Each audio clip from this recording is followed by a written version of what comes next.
Selamat siang pemirsa di rumah, saya Brigita Zevanya Gloria Raja dari Reporter Visip TV. Senang sekali bisa bertemu dengan Anda dimanapun Anda berada. Saat ini saya berada di kota Semarang, tepatnya berada di kawasan Gereja Santo Antonius Agung Karangpanas.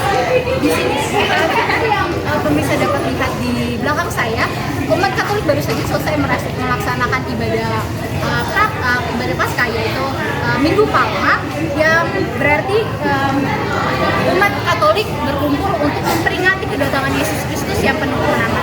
Momen ini merupakan bagian dari ibadah Advent atau masa prapaskah umat Katolik sebelum memasuki Pekan Suci dan Minggu Paskah.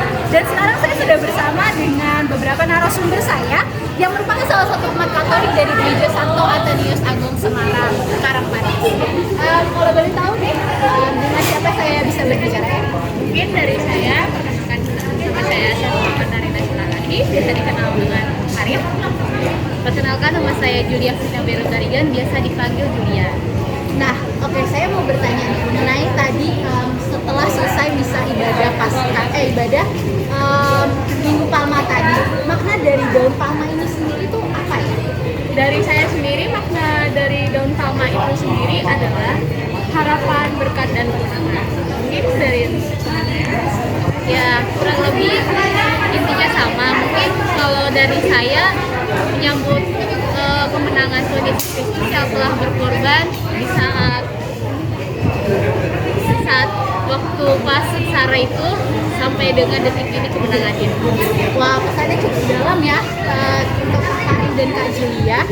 Kira-kira dalam masa Advent ini apa sih yang sudah dipersiapkan seperti iman atau mungkin puasa apa yang sudah dijalani sebagai umat Katolik? Mungkin ya kalau di menjelang Paskah ini kan kebanyakan pasti nanti ada kayak jadwal toga. Nah itu saya mungkin akan mengikuti acara-acara pertobatan itu.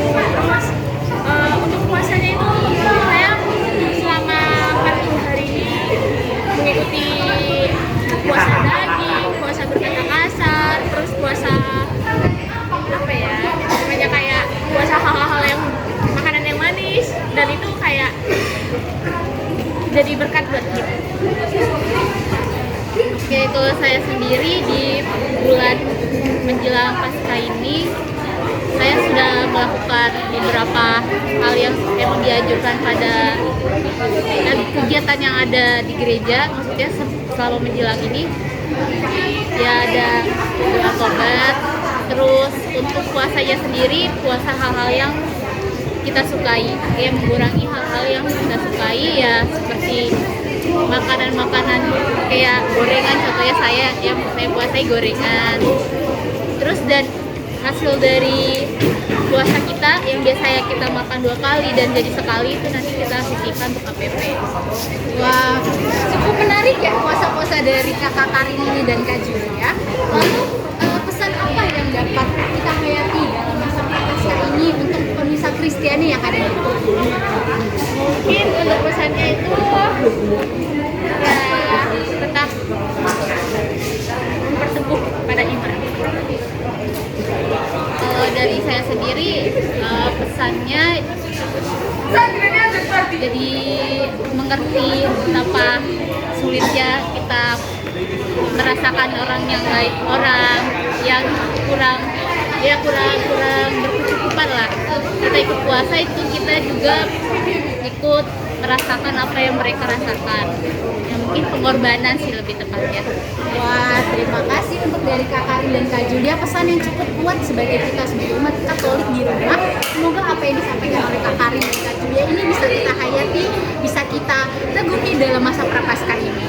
Nah, itu tadi pemirsa wawancara saya dengan Kak Karin dan Kak Julia, yang merupakan salah satu umat Gereja Katolik Santo Antonius Agung Karangpanas.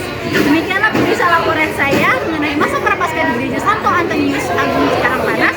Semoga dalam masa Advent atau masa prapaskah ini semakin mendekatkan kita kepada Tuhan Yesus dan akan seksaranya kepada umat manusia dan membawa damai sejahtera bagi kita semua.